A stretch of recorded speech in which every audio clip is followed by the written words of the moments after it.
Well, the U.S. tries to stop coronavirus mutations from coming from overseas. A new safety tip may have the power to slow the spread here at home. Could wearing two masks be more effective? Here's Dr. Anthony Fauci on the Today Show.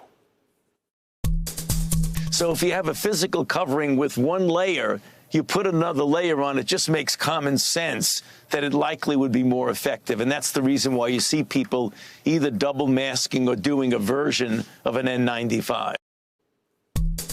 Let's bring in health and medical reporter Erika Edwards to talk more about this. Erika, a lot of people have been asking about this the last few days. You've spoken with experts who are researching mask efficacy during the pandemic. So what do they say about double masking?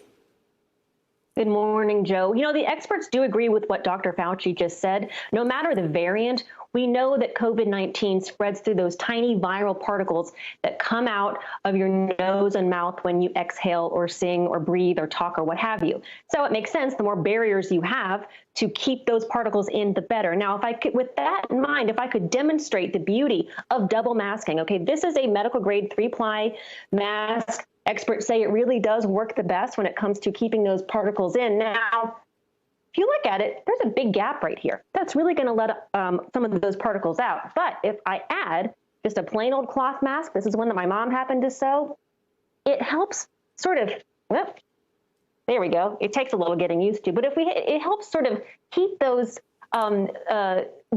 gaps together. So anyway, with that in mind, that's really the beauty. Anything that you wear to sort of help contain those particles, the better. Thank you for the demonstration, and beautiful job there by your mother making that mask. So some companies are selling masks. They say plainly and specifically that they're not medical equipment. What does that mean for consumers, and really what should they be looking out for when they're buying masks?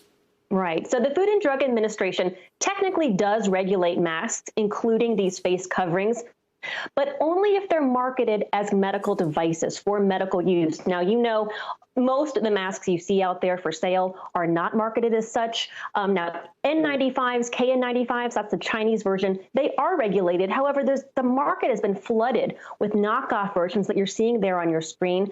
That website, the Centers for Disease Control, has a really good website that shows you what to look out for so you can avoid some of those counterfeit products. Great advice. Erika, thank you so much. Hey, NBC News viewers, thanks for checking out our YouTube channel. Subscribe by clicking on that button down here and click on any of the videos over here to watch the latest interviews, show highlights, and digital exclusives. Thanks for watching.